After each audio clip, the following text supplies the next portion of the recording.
What up? King Grateful on the check-in, chilling on the red couch with my Gizai. What's happening? It's your man, Uncle Maja. Make sure y'all check us out, man. I am OLT Podcast, Inquisitive Mind of Louis T. You know what I'm saying? Log on, support. And don't forget, man, toast with the ones you love. You dig? Oh yeah, no doubt. Toast with the ones you love. All right. And we're going to talk about some of the glory days of blessed music. Yeah. Some of the plights and struggles of just being African American males, or not even males. So stay tuned. It's a real good episode. Hey, this is Louis T. I am OLT Podcast. Make sure you hit that subscribe button on YouTube. Look us up because we got a new episode. Champion bound to Malcolm X with a pinch of Christ. Catches with the jab, I'm Floyd May, my defense is nice. Crafted by a Mac, I'm embedded to get the cheese. Genius with the beats, this pop off and I move with ease. Heart cold, apply pressure. We got some special guests on the red couch today. We're so special. I mean, hey, it's the first time we had two people on the red couch. So I'm on. Is it? Yeah. Oh, okay. I mean, I've been on the red couch with someone else, but so outside of me, I mean, I'm still here. So that's three people total. So, and who do we have returning to the red couch? Well, we got one person new to the red couch and one person returning to the red couch. No, we both been on the red couch. Never been on the red couch. First time I've ever even seen this. You're right, because you had yours was okay. Yours was on location. Yeah, we know we was at the Laker couch, Laker chick. That's why we got Kobe back there. Yeah, exactly. I missed that. Okay. I'm bugging. Come on, man. You see Bean back there. Look, toast the bean. Toast the bean, man. Yeah. Toasting on the red couch. We calling this toasting on the red couch. You know what I'm saying? First toast, toast the bean. With the Maja. Is that how you pronounce it? That's how we go pronounce it today. Let me fill your cup up, my brother. All right. You know what I'm saying? We're going to toast this thing properly. First toast going to my boy Bean. And then we'll get the show on the road. All right. Toast of the Bean, Brian. I know he's a fan. I'm a fan. Yep. Your will, your determination, your drive, and just that mama mentality. You know what I'm saying? We all try to possess a little of that to get further in life. Toast the Bean. Toast the bean. Let's go. So That's actually pretty good. How did y'all meet? I remember exactly how I met. You told me about him. Mm-hmm.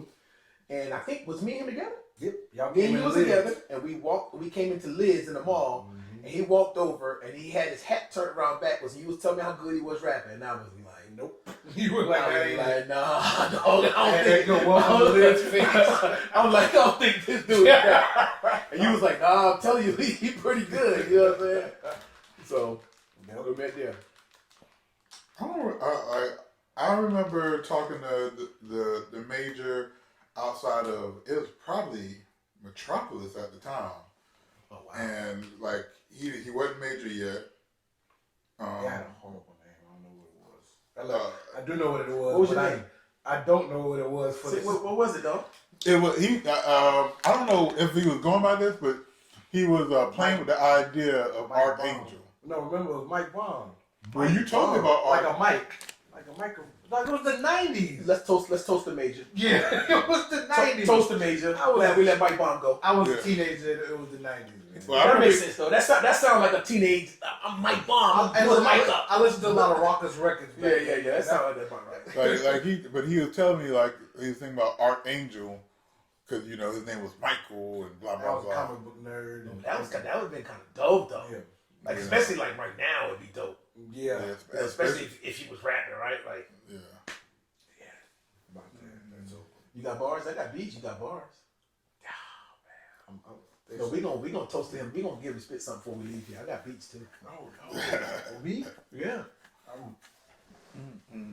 Happily. You know what I want to talk about? Let's you talk want about the time I beat him in the battle.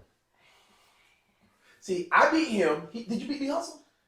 Were you a battle Lee Hustle? Yeah, I won $500 from You beat Lee Hustle, right? Did you beat Glad? No. Lee Hustle beat Glad. Lee Hustle beat Glad. Okay, so Me and Glad. So let me break this down. I got you. Lee Hustle beat Glad, right? Mm-hmm. You beat Lee Hustle.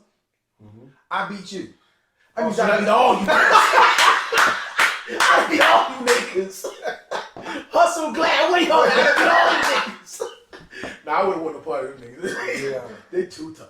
You know what I'm saying? They too Oh, I tough. couldn't be Hustle now. Hustle Yeah. got too much juice. I ain't no Hustle back Yeah, then. they too tough. I mean, Hustle like this, no. But I'm gonna take that. But that's like, but you had victory juice. by association. You know what I'm saying? There So you go. speaking of that, like, what was the inspiration of the Stop Dropping Spits? Like that was like I've been going back and like especially when I was talking to Hustle and Glad, just going back and then I was like and I'll see like there go D1 or you filming with Suge. Yeah. Like I was like man, like y'all were because I guess at the time they wasn't for YouTube. Right. Because they were on actual DVD. We really, because at that time YouTube really wasn't even that thing like that. Yeah, that wasn't Like you know what I'm saying? It wasn't like definitely wasn't what it is now, which to be expected. But back then it was kind of like our idea was we gonna walk up. If you rap, you rap. We gonna ask you stop what you're doing, drop what you're doing, and spit. And that was really what it was all about. I'll never forget the first time I met K Clipper. Yeah. That man was pushing carts at Walmart, That's my and guy. me and you jumped out with the camera like, stop what you're doing, drop what you're doing, and spit. And that man started spitting in the Walmart vest. That's my guy. Word. Because you kind of spin that in the Slim movement, right? Yeah. Like Well, Slim was, but tell me where Slim came from. Support local independent music. Where that came from? Where'd that come from? From me. What's that? I had Slim first, and I gave it to you. You know what? You right. Yeah. Actually, you know what? Damn. You right. Yes. That started with me. It started with me. Okay. It was a thing. It was a thing that I was going to do, and I left that alone, and I started doing Buzzmakers. Yeah, Slim TV is actually about to get rebooted. YouTube. Yeah. Dope. Slim TV. Be on the lookout for that. Yep. Slim Wow. TV. Okay. And so I guess this is what because it seems like it's so perfect for what YouTube is now, but because I feel like that DVD era was so quick. Yeah. Like it went by real quick. Yeah. In the scope of things, because I thought it was going to be big, like, but the internet just came to a question. How about saying they made DVDs obsolete? Yeah. And the thing about what was so cool about that back then was people would actually buy the DVDs. You know what I'm saying? Like people would actually buy them, which is crazy. That's why I admire people like Fendi, like on the come up. Like I really like. I've always been a fan of that model. Yeah. Versus now, you can't even get somebody to go stream your song once. Right. You know how difficult that is versus getting them, which is free. But now, back then it's like, yo, here, buy this for $10. You know what I'm saying? It's like, that's crazy. Yeah, and I mean, you had people you used to film content. I'm doing air quotations. Content. Yeah. Because not only were you doing the battles, you would do like video, like smaller budget type videos back then. Like I was charging $50 for those videos. $50. Wow. And all that money we made from the videos we would use to press the DVDs up. I remember that. And, print the covers and all that. $50. And I bet you Torch got some Like, stuff. oh yeah. I bet you Torch. He damn What near got year? everything. What year was that? What year was the Stop I ain't Dropping real good with Spits? that. Early 2000s. Had to be. Yeah. I ain't real good remembering those time periods, but yeah. Just the sheer ambition to do that was monumental for me at that time period. You know what I'm saying? Nobody was really doing that. And it's not even that. We didn't know that about cameras. Yeah. Yeah. And we didn't have YouTube. Yeah, that's true. You know what I'm YouTube saying? University. Yeah, we didn't have the double U. You know what I'm saying? So it's kind of like, you gotta hit the button and wait 10 seconds and then play it back. Did that work? Oh yeah, that worked. Okay, that's how Right. you record. You know what I'm saying? Like we didn't have access to a lot of stuff like now. Yeah, y'all were using actual cameras. Now there was no Now, we had smartphones. tapes, dog. Yeah. Yeah. We had tapes, and we used to have to run the AVI cord out of there into the computer to dump the audio and video I into do the remember computer, that. Yeah. which would take an eternity to do. Well, but still have the two different angles and everything. Yeah, Yeah. yeah. I had to cut that joint together. Damn. Mind you, Those not were crazy times. not even knowing at all what we were doing. It's kind of crazy because if you look at that, it's almost like we were ahead of our I time. totally was ahead of time. Well, and listening to you, like, because I'll be looking back, I'm like, damn, why wasn't I involved in that? Especially looking at what I'm doing now.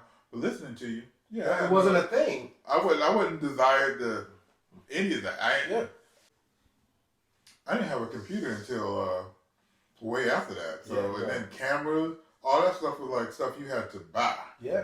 You know, and it wasn't like readily available. Now you just pull out your phone. So I'm glad he could buy it and I can just use it. Yeah, man. Like I remember, you know, of course Suge had a camera first. And I remember, you know, being courageous enough to go buy my camera. Buy me one. Like What kind of camera were you using back then? Oh man, I don't know, but I think it was like a little Panasonic joint. I found a charger for that like not too long ago back at home when I was cleaning my garage out because I still had a big old bucket of wires from the studio. Believe it or not. You got any ADAT tapes left? Nah. I got one somewhere. You got an ADAT tape? I got an 8 tape with a Bo Beat on it somewhere. That's Really? crazy. Like it pops up. It's probably maybe in that closet, or you know, it pops People up. wouldn't even every now and understand that technology now. Like you know, for the young cats that record, to show them that now is I crazy. actually had a conversation with somebody in my job, and he knew what I was talking about. Yeah, and the thing about an ADAT is ADAT tape is really just a super VHS tape. Yeah.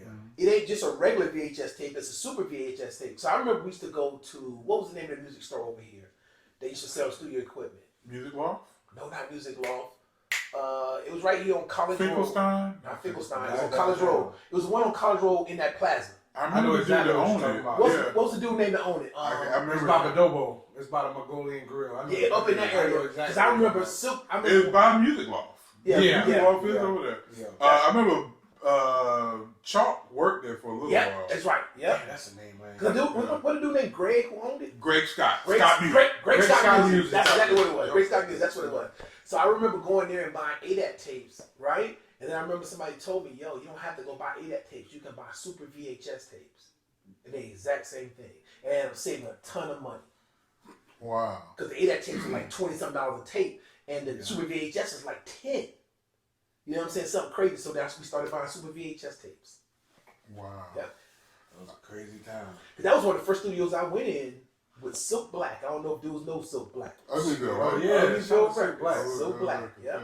Silk Black. Silk Black was part of what inspired me back in the day. Silk Black and Big Rick. He used to have Kitwana Records. See, y'all might not even know nothing about this. I know about the Twana work. Yeah, he used to have Kitwana Records, and they had like a little spot on Castle Street where Millie used to have the music store at. And so he was a part of my inspiration as well for like wanting to do, because what Big Rick and them did was they made me realize it was possible. Yeah. I'm like, you know, because I remember being in a restaurant listening to music. I'm like, I really love music. And then, you know, I'm like, I wonder if I could make music one day. And then seeing them dudes make music, I was like, yo, it's possible. Right. You know what I'm saying? Which was dope for me. Yeah, I remember Uglyville, like one of the first people in the port that I seen had like actual press Yeah, man. CD. Yeah.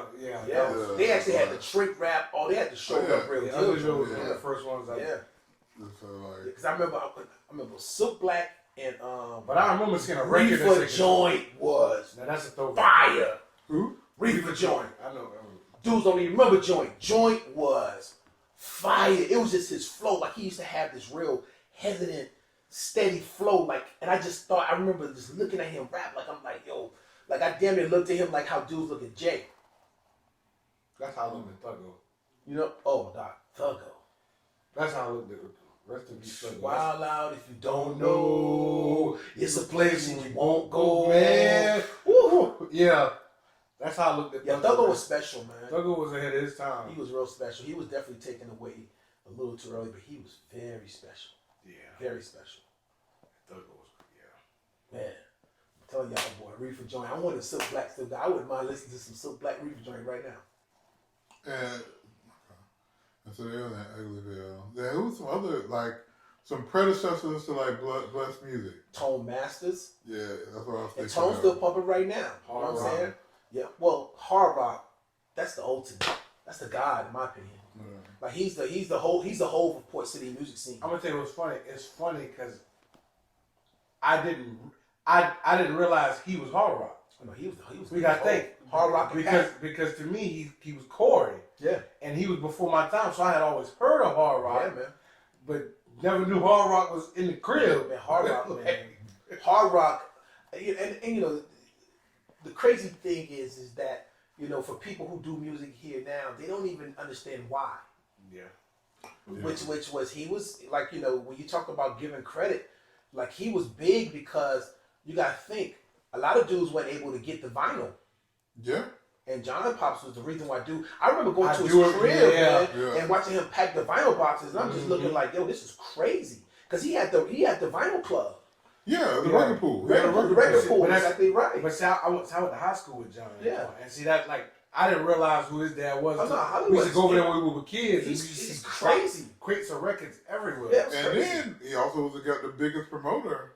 Like, Hands down. Like, you know. And what people don't think about promotion is that's courage. You have to be courageous to tie a bunch of money and hope people come. Yeah. You know what I'm saying? Like, that's big time. You know what I'm saying? That's big time. But man, because I'm thinking about Hard Rock, you gotta think. Like, I don't think dudes even, man. I'm gonna tell you what I saw Hard Rock do one time. I saw Hard Rock take 2 tape decks, play the beat, and rap and record the rapping and the beat that's playing on this tape deck, right? Mm-hmm. Take the tape out this tape deck, put it in this tape deck, play everything, play the beat that's recorded on the tape deck, the rapping that's recorded on the tape deck, and take the first tape, put it over in this tape deck, and record the backups over the other stuff on this tape. You get what I'm saying? I don't even know how that would work. Let me tell you, 2 tape. Listen, I understand what you're saying. I watched him do it, dog.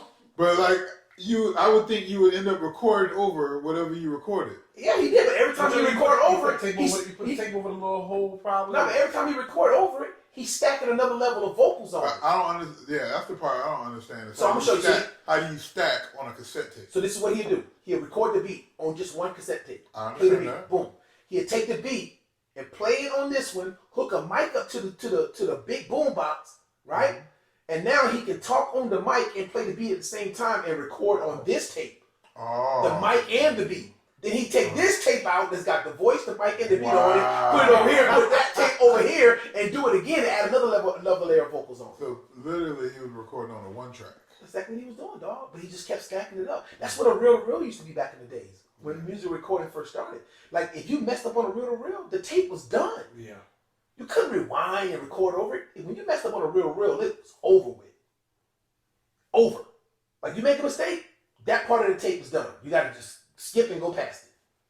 That's just how crazy music was back then. That's the reason why with the old school tapes, you can like mute the left channel and the vocals go away. Yeah. Because they had to record music left, vocals right. You know what I'm saying? You can just mute it and it's instant acapella. Yeah. Yeah, it's crazy. Crazy. But yeah, man, I saw Hard Rock do some incredible things. This was when he was working with Edwin, Boo. What were they called? They were called the X-Men. Was it the Castle Hayne dudes? Castle Hayne dudes. They were called the X-Men, I think. Edwin's name was Elohim. I remember Edwin. He was Elohim. Sir Charles was down with them. Sir Charles was down with him. So it was Edwin, Sir Charles, and Boo. And they were called the X-Men, I believe it was.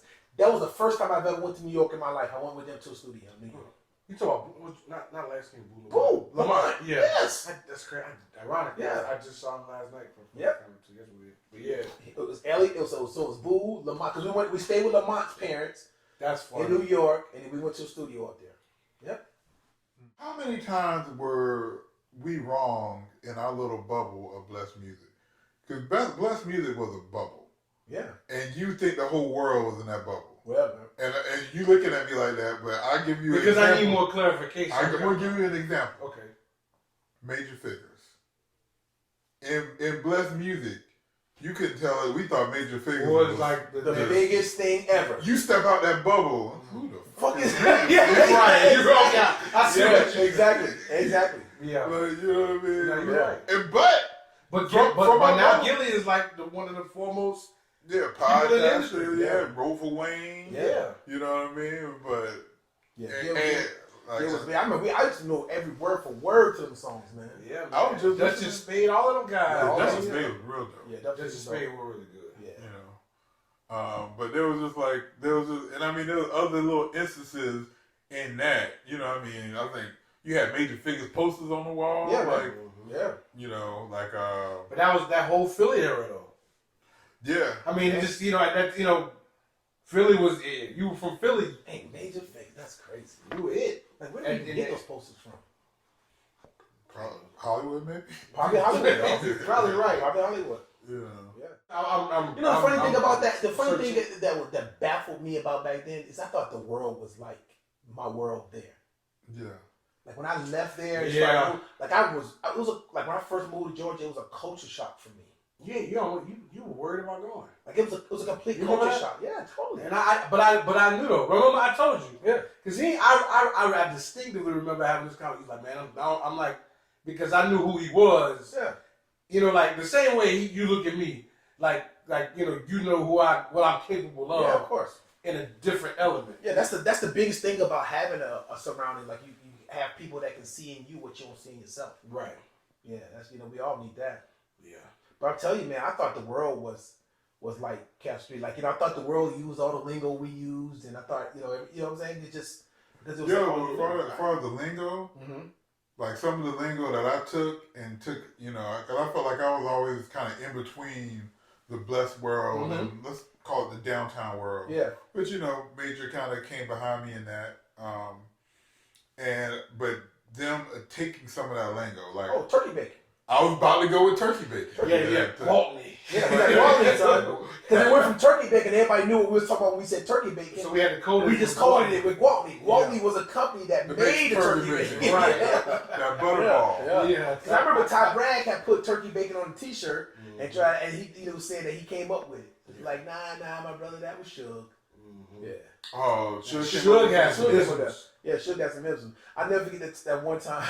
The Fear Factor, what he said. Oh no, not even the Fear Factor Hot Pocket, but one time there was some pizza we had up there. We used to order 10 pizzas at a time. Yeah. It was some pepperoni pieces just sitting there, and my boy Wobble.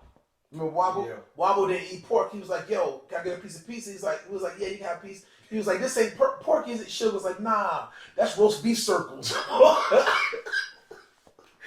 We just died laughing at that, man. That thing was hilarious. Suge a special dude. Yeah, he's a special dude, man. 100%.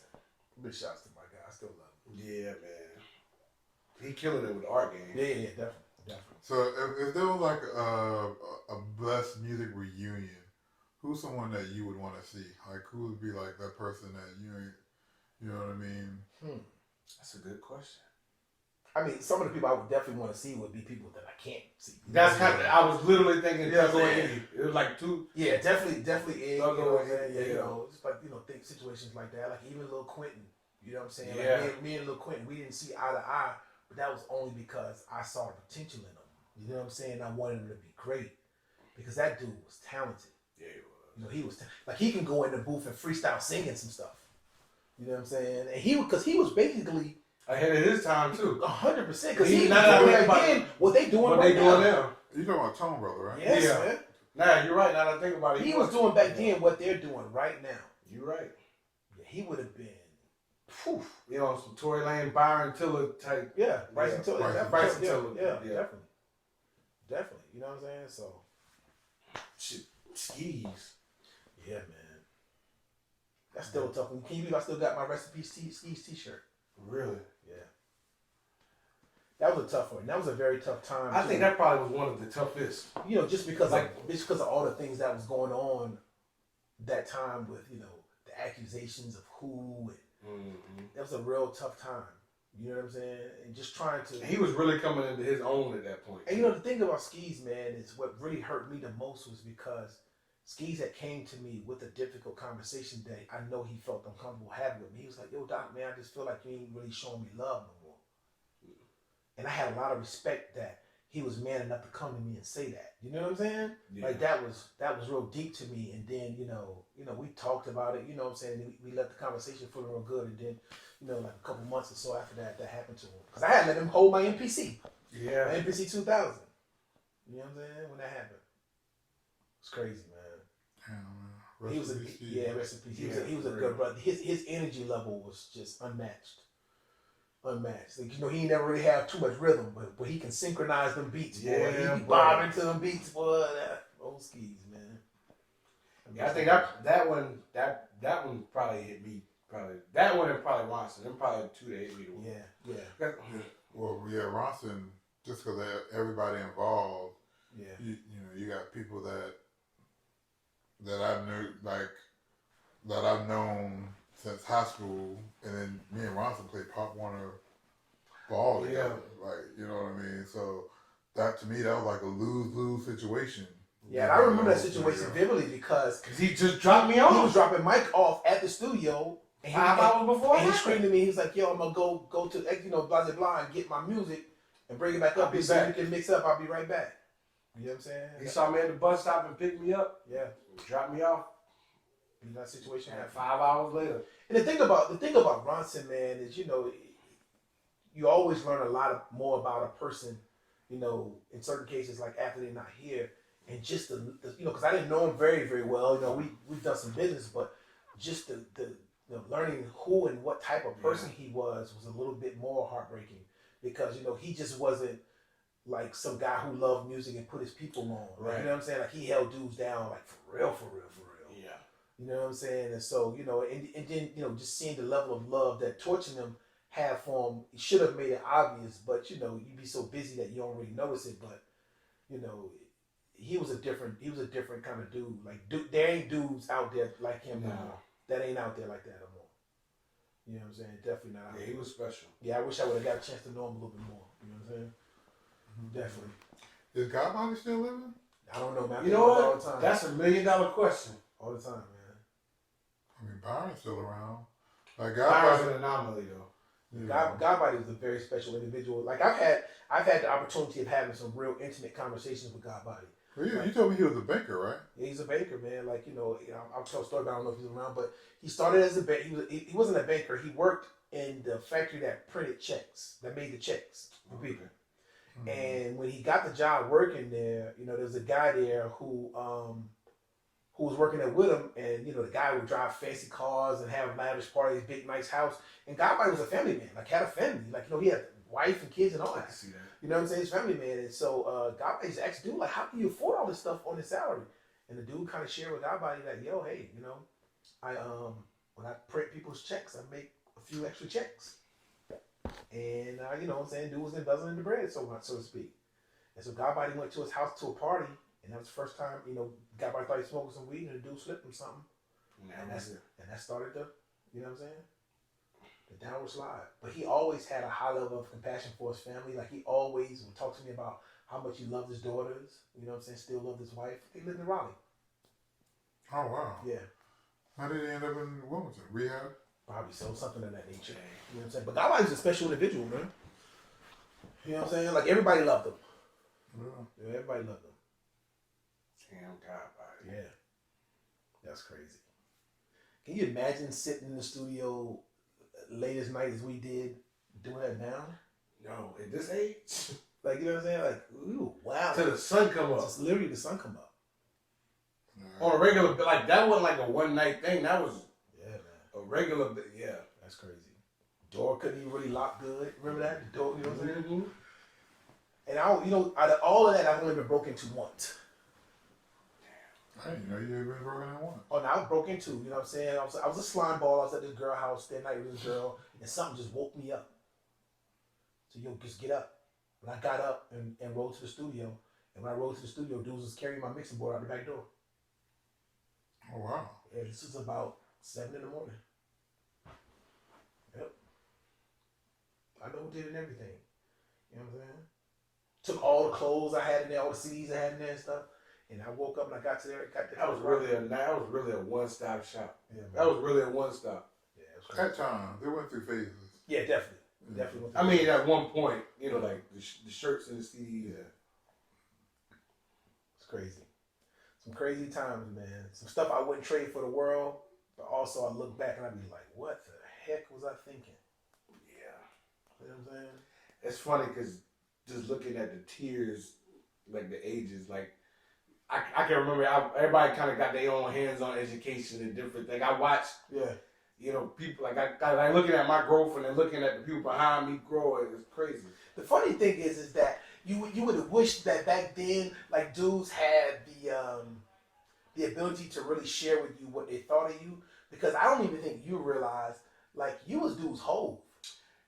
Yeah. I didn't know that then. That's what I'm saying. Like, imagine knowing that then.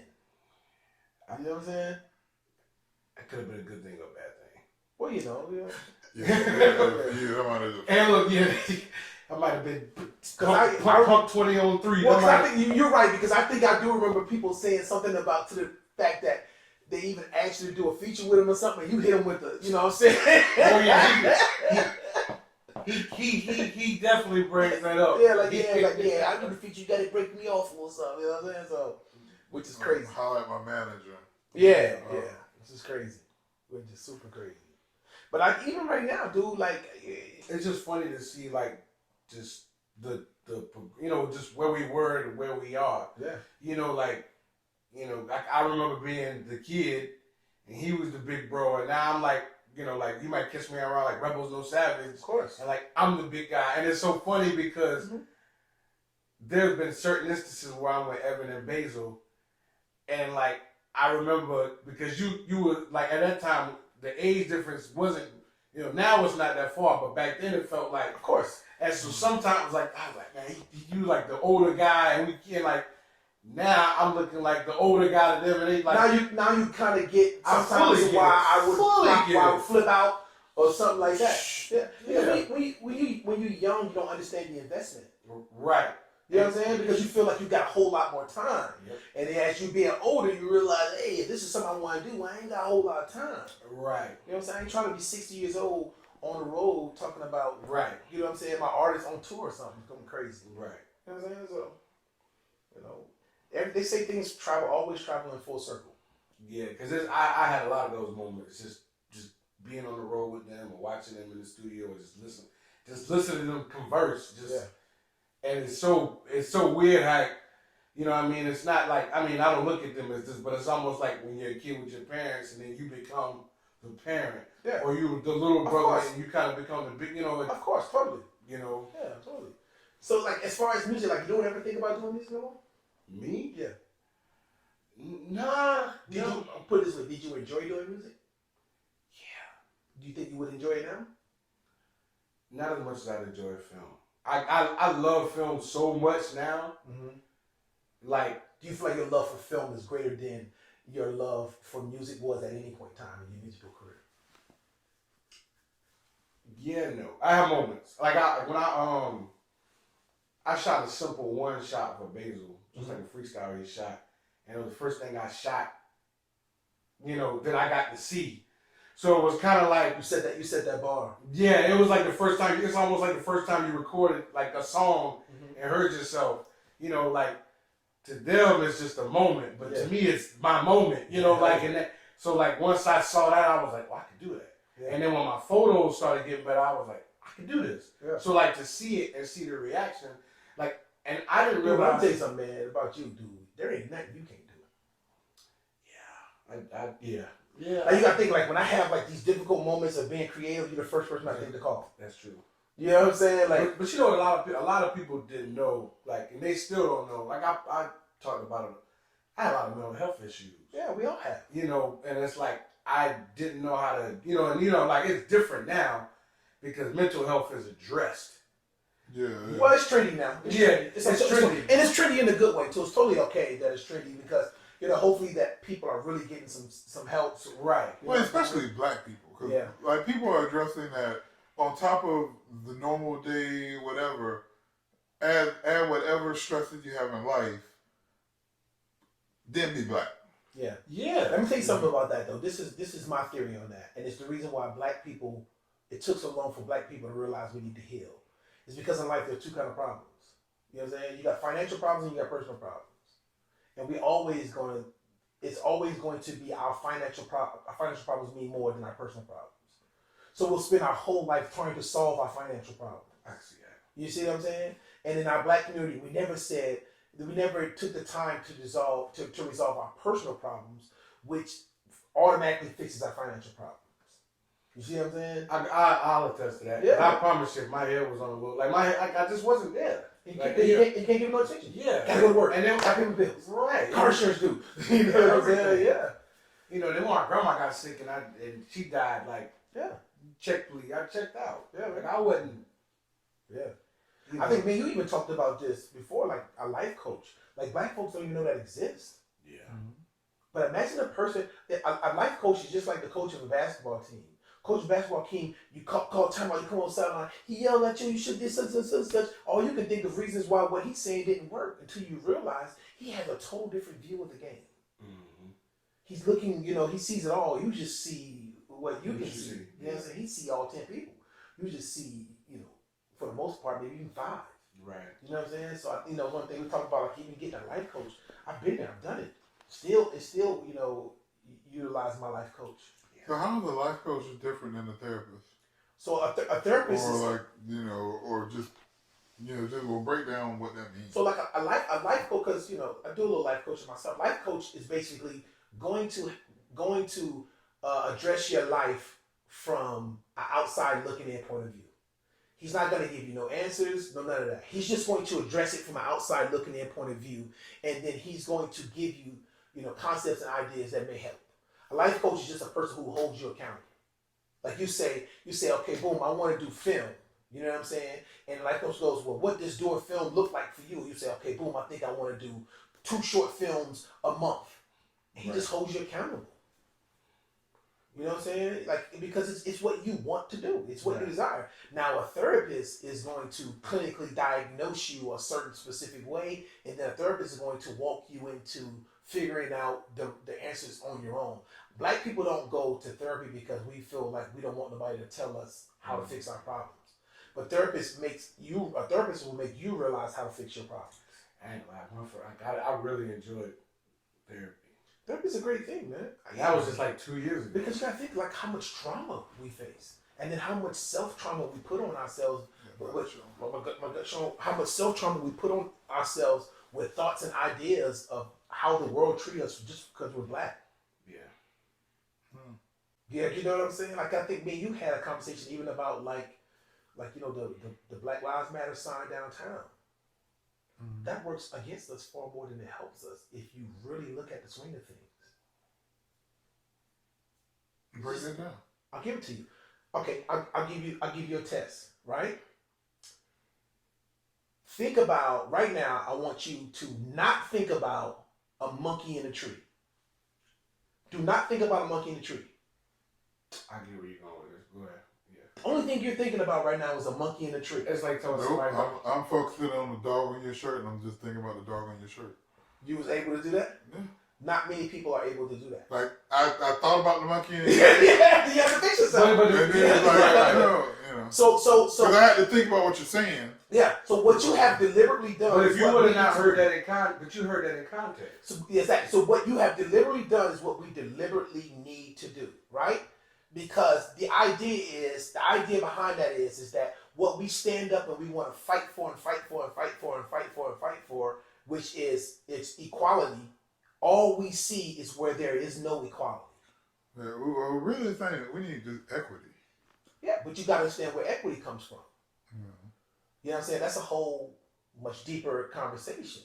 Like, you know what I'm saying? Like the only way we solve anything in our community, in the black community, is to have a greater level of respect for our finances.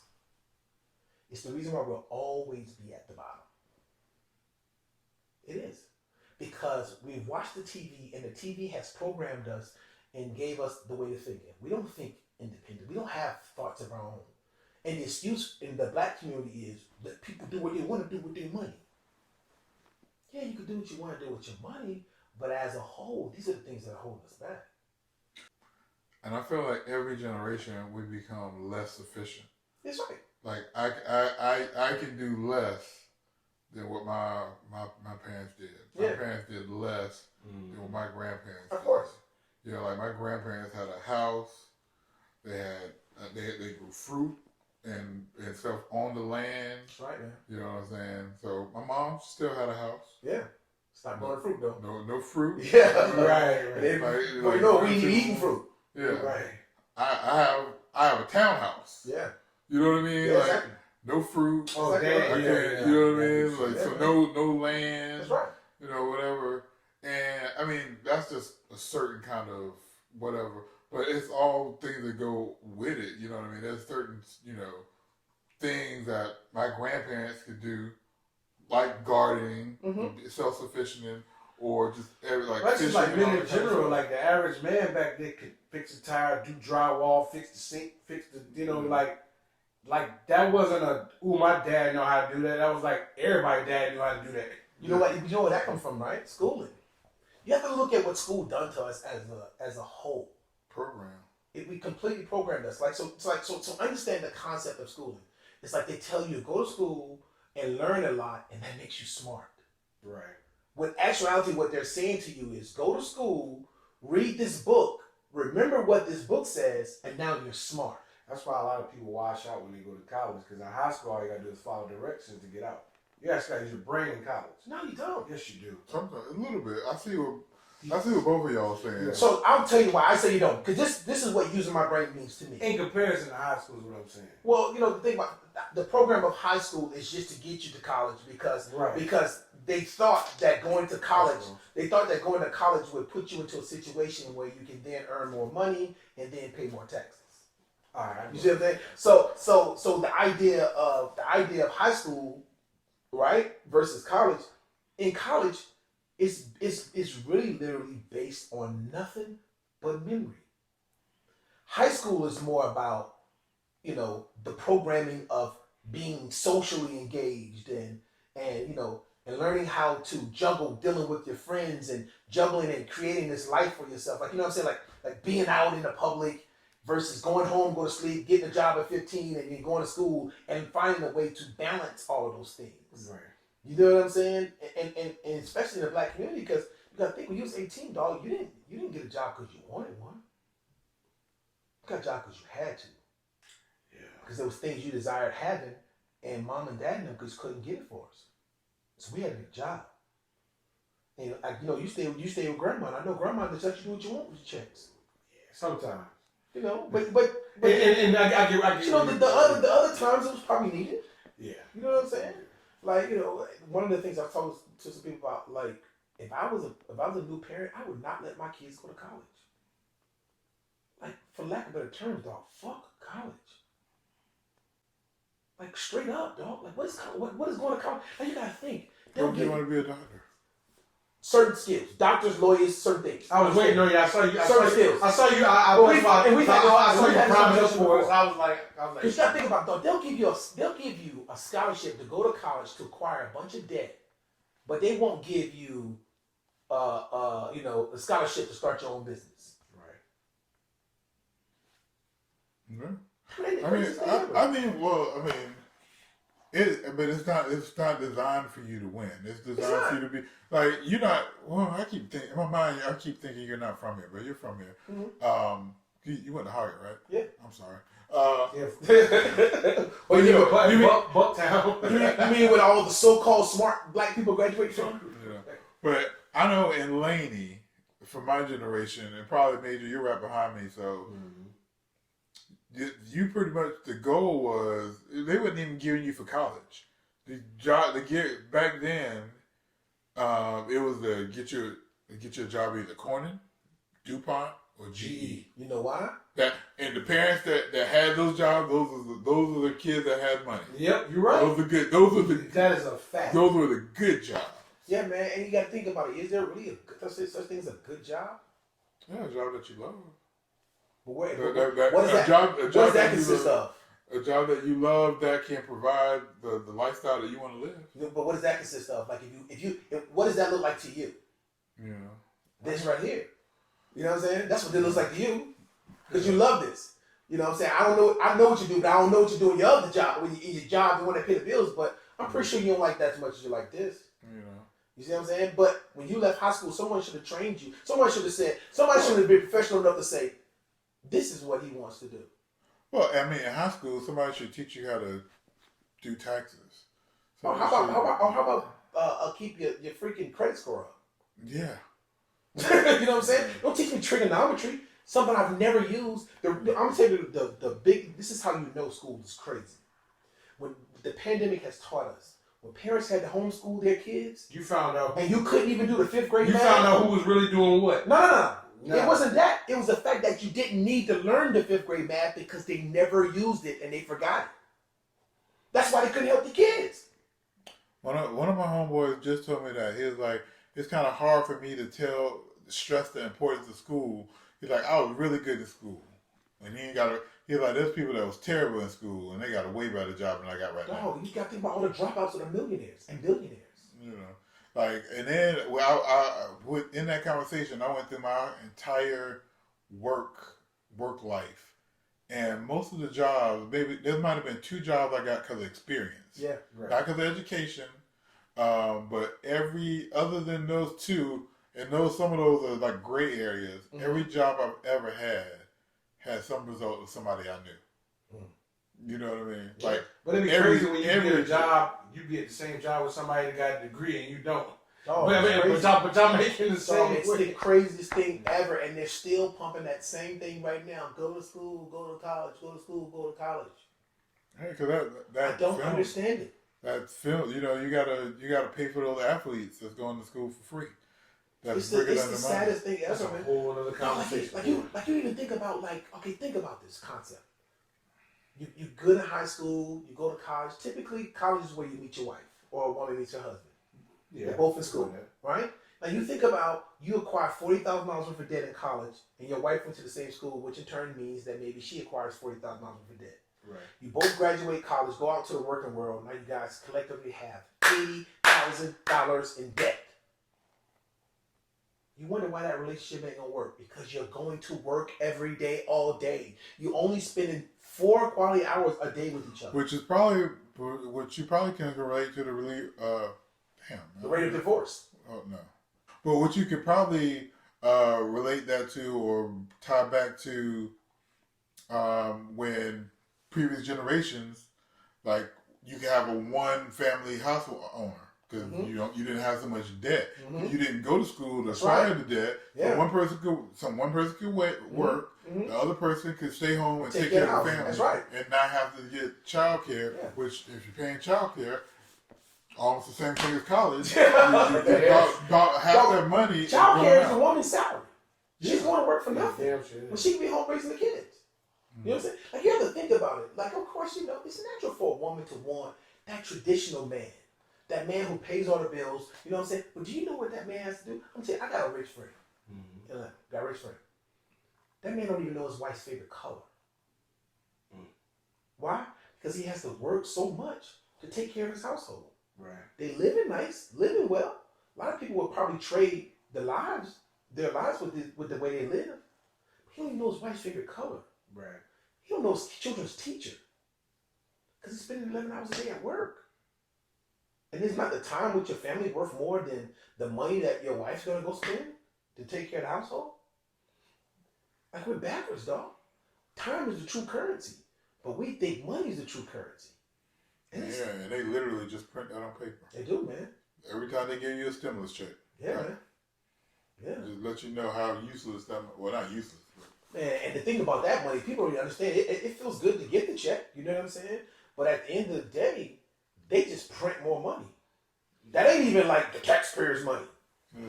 They just print it. You know what I'm saying? It ain't even printed. It's just a theory. You know what I'm saying? It ain't even printed. It's just numbers in your bank account. That's all it is, man. Really, it is. It's just a theory, man.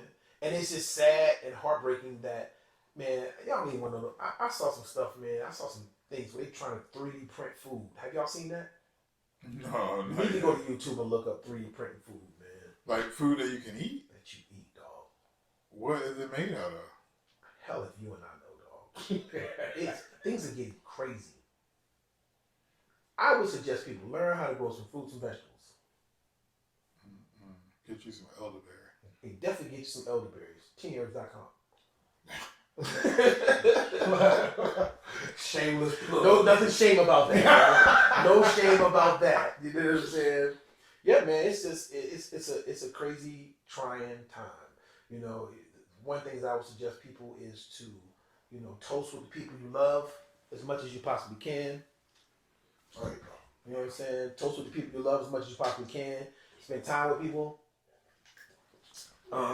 Because as you can see, man, I'm at the age of my life now where I'm starting to lose a lot of people. Man, I think we're all getting there. Yeah. Yeah. And it sucks, man. It sucks, because Family and family. Yeah, but the thing you're never prepared for is how to handle death. And you never know how losing certain people will make you feel. Like, you know what I'm saying? And it's crazy when it's sudden. It's just crazy. I mean, it's crazy, period, but it's even more crazy when it's sudden. Yeah. So that's why, even with my kids, man, I put hella pressure on my boys. Like, yo, dog, to be honest with you, one day I ain't gonna be here. and you're gonna kick yourself. They gave a speech all the time. Yeah, my grandma used to give me that. God bless her. God bless her. She used to give me that speech too. Yeah, man. You know, you got people in your family that still here. Pick them up, take them out to eat, tell them you love them. I can't wait to go sit down with Lee Hustle and have that dinner I owe him. Yeah. You know what I'm saying? Because I like the dude and I want to sit across the table and kick it with him. Hustle really a special dude on the low. Oh, he's definitely extremely special dude, man. And if y'all want to find out how special he is, make sure y'all click that link in the description. Shameless plug number 2. and it was good too. I watched it. You know what I'm saying? It was dope. I think there's a lot more to Lee Hustle he should talk about. I think there's a lot more he should talk about. He's the epitome of a good family man. Yeah. Like, they don't really get that, you know, people see, we all know that well, everything else. Yeah. But, like, he's one of the best fathers I've ever been around. Yeah, man. Like, it don't matter what he got going on. And we need to see that content. We need to see that more. That should be more out front in the community. Yeah. And he got girls, too. Yeah. You know, it's important that he spent a lot of quality time with them girls. Yeah, it's important that he love on his daughters, man. Yeah. Because I think you know, one of the things I want to talk to him about, I think I heard there's a conversation about kissing on your sons. Mm-hmm. And he was like, no, you're not supposed to kiss on your son. And I disagree. My son, I got a son 20 years old, and I'm still kissing. You know what I'm saying? Because that's my son. Right. And we have to, as black men, we have to get back to a point where we start to teach the younger black men, you know what I'm saying, that you're gay when you're attracted to a man. Right. Not when you wear a dress. None of that. When you're sexually or compassionately attracted to a man, that's the only time you're gay. Agree. But I'm not wearing a dress, but I get you. What's wrong with wearing a dress? What is there any circumstances Because you I wear a don't dress have for? because I don't have a need to. Is there any circumstances you'll wear a dress for? Yes. I have a ran across it. So you can't, in your imagination, think of a circumstance you will wear a dress for. Yeah, if someone had a movie role and it required you to wear a dress. Nah. You wouldn't do it? And it was a good You're a paying clown, movie. dog. You know what that sounded to me? You're a clown. So you mean something you like movies and you wouldn't wear a dress to get in the movie? Now y'all are getting a glimpse of a real life Sean and Mike. Moment. Yeah. So that's what you're telling me right now. You wouldn't wear a dress to be in a movie. Okay, better than that, tell me why you wouldn't wear a dress to be in a movie. I don't know. I'm free to turn down a role. No, see, that's the nigga stuff. We gotta stop doing the nigga stuff. Turn down a role. That's not what I'm talking about. The nigga stuff is we always result to the fact of it's the reason why we don't grow. No. We can't result to the fact of I can do what I want to do. No. You always understand that. That's not the logic that I'm using. You said I can turn down a role. If I read the script and I don't like the script, then no. Okay, you read the script, you like the script, and they want you to put on a dress. Are you gonna do it? Like it makes sense. It has to really make sense. Oh my god. So tell us why though. We want to know why. I don't have the script. Like that's I'm just too saying. No. I'm just saying, in what hypothetical you getting a paid feature position in a movie? Right. You turn just saying. Mind you like movies. You like doing movies. Keep going. You know, and this is putting behind you the in a camera. So, but a lot of people be in front of the camera to get behind the camera. Exactly. I cross that hurdle when I get there. No, see that's the reason why we don't grow over there. This is what holds black men back. Until you say intelligent retort to what he's saying, I side with him. Like I could retort him, but this is about you. The reason why, and this is what bothers me when I hear. You think because you think it's coming from a point of insecurity and it's not. Where's it coming from then? Where's it coming from? You're not saying where it's coming from. That's what I'm saying. Because it's something I choose not to do. No, dude, that's not what you're saying. It's not true. You said you said that we asking you if it makes sense and you like the role, you like the money they're paying you, everything is lined up. You wouldn't figure out which one of y'all was Bill Duke. So you took the beer at 5:40. I feel like I'm a minister. But that's exactly what you're doing, though. You took the beer at 5:40. You know I think it's just insecurities. Because, dog, listen, you're not gay if you wear a dress. No, I do agree with that. You're not gay if you wear a dress. Yeah, I agree with that. No, I fully agree with that. So why would you not wear a dress to be in a movie? There ain't nothing nobody can tell me at all about me. I mean, Jamie Foxx has done it. Martin has done it. We don't even want to do that. Yeah, because the reason why I don't like to do that is because then they get defensive and be like, "That's them niggas." Yeah, nah, but You know what I'm saying? yeah. It's like a weekend. But That's them niggas, push. You know what I'm saying? Like, Nah, I'm not. You know, I'm not that. I'm just saying. A lot of people get that. I don't understand why you would not wear a dress to be in a movie. If you had a daughter, your daughter wanted you to play dress up. I absolutely would. We'll wear a dress. And my daughter, if I had a daughter and she asked me, yeah. So you're saying to me that you will would wear a dress. No, I'm about to hear you. You will wear a dress because 5:45. no, I'm saying. That's like, see, because the thing with life and logic is if you walk real slow, you get somewhere. In life and logic. Okay, so what you're saying is you care enough about your daughter to wear a dress if she wanted to play dress up. But you don't care enough about your sons to wear a dress to earn a paycheck that better take care of them. That is not the same logic. That is not the same logic by any means. It's not. We gave you the scenario of everything lining up, including the finances. You go to work, don't you? Yeah, but that's not the same logic. I don't understand how it's not the same logic. Because I have another alternative to make money. I don't have another alternative for my daughter. What do you mean have another alternative? If my daughter wants me to Yeah, you can find another activity for your daughter to do. No, I mean, but if she really wants me to do that, like it's either yes or like the objective is daughter wants me to wear a dress. There is no other. That's the end point. And so you think making money for my sons, the dress ain't the end point. It's a couple. It's a different. Okay. You see what I'm saying? No, I get what you're saying. So you're saying you're gonna go to the cheesesteak place and work 4,000 hours to make what they're gonna give you to put the dress on in this movie. No, I'm just gonna film a bunch of niggas that don't wear dresses. I don't get it, man. I don't understand it. Well, I think we are starting to digress from I don't understand it. all the wonderful points that we were making earlier. I don't get it. Any last words y'all fellas would like to say? Are we done? I'm gonna get y'all a picture of this nigga in the dress. You know what I'm saying? Yeah. Hey, so before we get out of here and go attend to things, and what do y'all guys got going on these days? So for me, still functioning the business, looking to get into some different entrepreneurial things to create some different revenue streams. Like I said, got the Hemmable Care Company coming. The 100% handcrafted line of men's care products. Body butters, beard butters, soap, like actually making handmade, high quality soap. I gotta see what logo choice you use too. Oh, I'll show it to you. So, just some good things, man, and just things to keep me engaged and involved and happy. You know what I'm saying? That's dope. How about you? I got the Slim Movement starting back up this year. Support local independent music. Going to switch, since DVD's obsolete, I'm going to switch to Slim TV. Starting a national network for independent artists. I'm also going to start shooting music videos this year. I'm pretty excited about that. Still dealing with Rebels No Savage. I'm not their manager anymore contractually, but I'm still like an advisor. Mm-hmm. I still talk to Basil pretty frequent. I'm excited to see what they have coming up. They actually have a few situations in the works, so I'm just gonna be a fly on the wall. But really trying to fully immerse myself in film this year. I definitely want to shoot as many music videos as I possibly can this year, as creative as possible. So between music videos and Slim support local independent music for independent artists, that's just kind of where my focus is at. I feel like those two things kind of go hand in hand. Yeah, that's kind of one feed the other. Yeah, that's kind of what I'm hoping.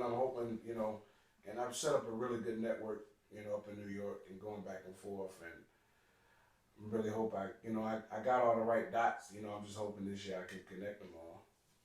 Okay. Well, I really appreciate you coming all the way down from New York and Sean coming all the way up from Atlanta just to do the Red Couch. Y'all stay tuned.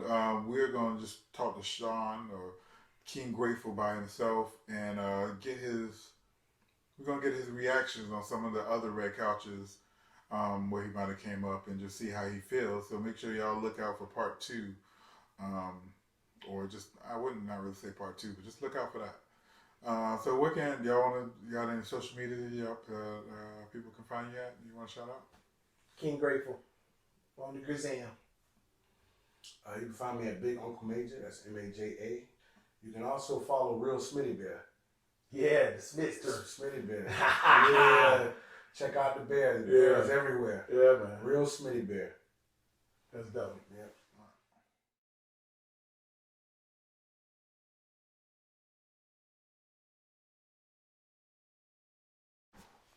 What's up? This is Doc Bless, point 5 of that Doc and Dallas connection. No. This is King Grateful on the check-in, chilling on the red couch. Of course, with my red cup. Make sure y'all subscribe. Here, there, somewhere around us. The IMOLT podcast. That's the Inquisitive Mind of Louis T podcast on the check-in. Oh, man, I sat here and we had a difficult conversation, but sometimes difficult conversations have to be had. Also, look out for that Hemmable Care Company coming real soon. We're going to get that skin and that beard right for the brothers, all right? Peace.